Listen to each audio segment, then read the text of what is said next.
Hey guys, welcome back to the Spotlight Watch Review. My name is Jim, and it's my great pleasure to come out here and share my excitement with you for this brand new RGMT MINESWEEP. This is a brand new model that's being debuted during RGMT's big early Black Friday sale. So you are able to procure one of these right now if you're interested. And I'm going to tell you right now, I've had a lot of opportunities to play with and own many RGMT watches, and most of them I've liked but not completely loved, save for the Pershing Automatic, which I think is fantastic for a larger size watch. That's one that I've worn quite often. This, in my opinion, is the RGMT to own.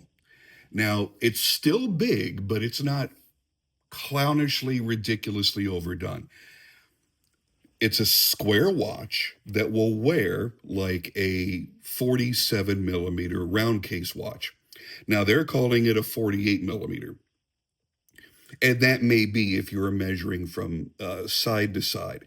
But the overall size of this is like wearing a 47 millimeter round cased watch.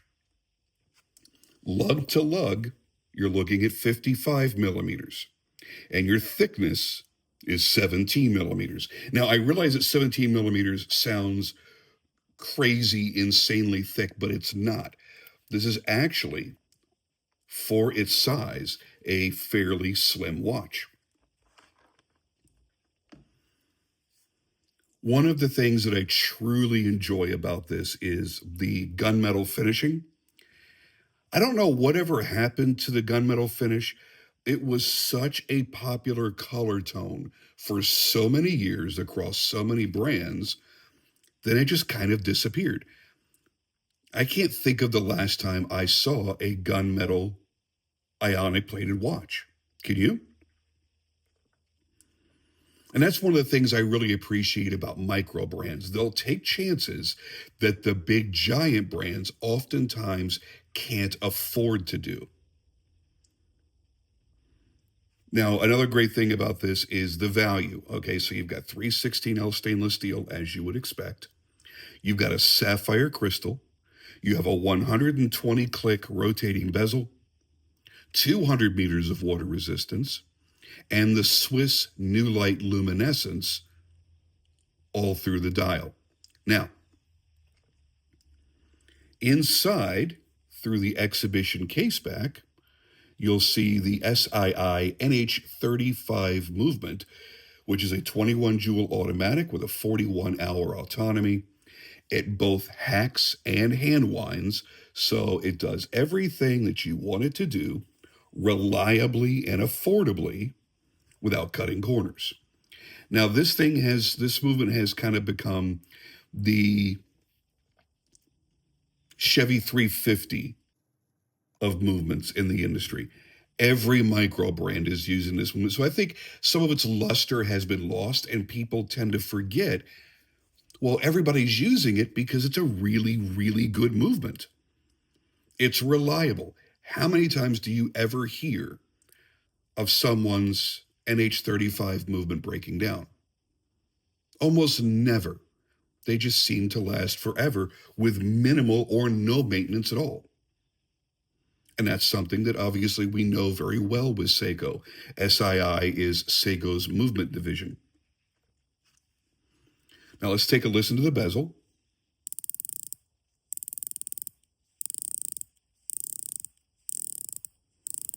And I want to see if there's any back play. Line it up. Absolutely stellar bezel. It's nice and smooth, but with enough of a ratchety, toothy feel that you can feel each of the minutes that you're going past. Zero back play, very solid, and I feel no play when I push down on the bezel, nothing. The markers line up perfectly to the markers on the outer dial chapter ring as well as the dial markers. So as far as bezels go, You could spend $700, $800, $900 on a Seiko with a misaligned bezel. And we all know that it happens often.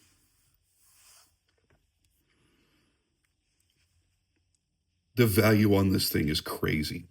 I love the digital camo dial. It goes great with this black and gunmetal theme. They decided to go gray with the strap, which I'm really happy about because I think it looks really, really handsome. As you can see, I've been sweating all over it. I've been wearing the heck out of this watch. I have worn it so often since it came in. It was one of those watches that immediately, when you open the box, you're like, this is something different.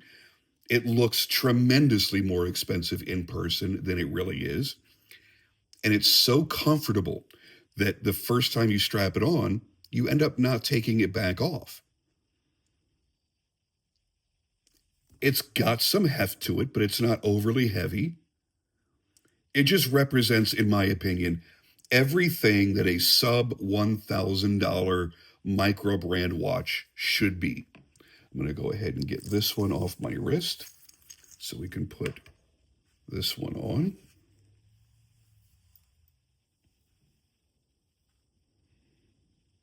Look at that on the wrist. Big but not overpowering. Definitely stands out.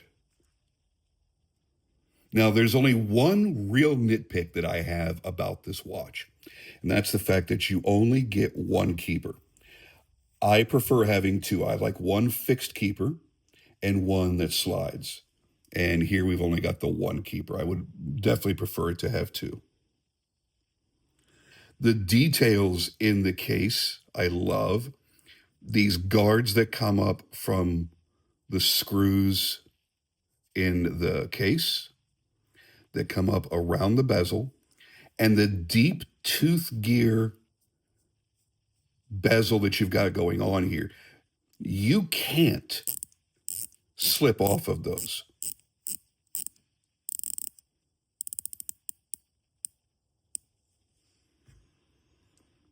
The bezel is an aluminum matte finished bezel. And you know what? I think it's time to do a little bit of lume. We ready for this?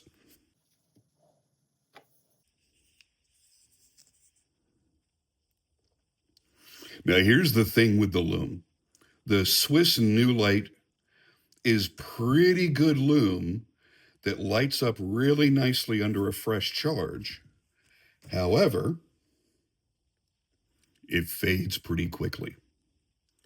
You even see here with very, very strong direct UV light that those hour markers almost disappeared right away. Now, the hands being much, much larger and filled with more of the New Light luminescence, they do glow brighter and they will glow throughout the entire night.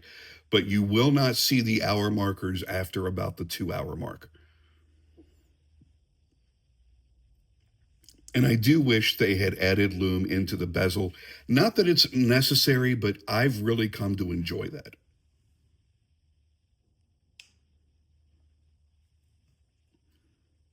I have so many watches in my collection now that have lume in the bezel that it's just one of those additional things that I love to see when the lights go out. So yeah, as far as trying to critique this watch, it's difficult because I firmly stand behind the fact that this is the best RGMT watch that I have handled. I am very, very, very fortunate to have this. It's going to be worn a lot. It's going to be in steady rotation. It's comfortable. It's substantial without being heavy. So it's fairly lightweight for the size that it is. I've got the protection of a sapphire crystal. I have a rock solid movement inside. I have everything that I want except for the additional keeper. And that's just a pet peeve of mine. Maybe you agree with me. Maybe you're the kind of person that also wants to make sure that the tail of your strap is always secured and never flopping around. Or maybe I'm just all alone on this crazy ship I like having two. So there is your look at the RGMT MINESWEEP. I have seen this promoted a lot across social media, particularly Facebook.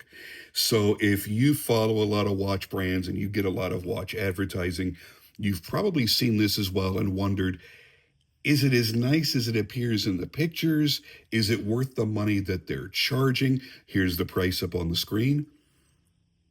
And I'll say this, it is, at least in this variation, significantly higher end looking and feeling than the pictures dictate. I knew what to expect, or I thought I knew what to expect while I was waiting for this to arrive. And I was blown out of the water when I opened this case.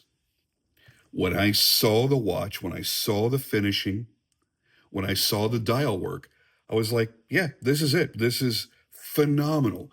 This is going to be kind of my go-to everyday tactical watch. And that's exactly what role this is going to fill. I think it's fantastic, and I'm glad I had the chance to come out here and share this with you. I hope you enjoyed the video, and if you do choose to get one of these, please do come back once you've received it and give us your honest feedback, because it's going to help everybody that's watching this video that's wondering, hey, is this guy crazy? Is he some sort of shill for the brand? Because I noticed that he's uploaded 4 or 5 videos of watches from this brand. Not at all. I'm here showing you the stuff that I have in my collection because I thoroughly enjoy them. And there are some that are okay, and there are some that are fantastic. This is one of those watches that I feel is fantastic, particularly for the price paid. It's a good value. So that's it for me on this one. Thank you guys so much for joining me as always, and I'll see you on the next video.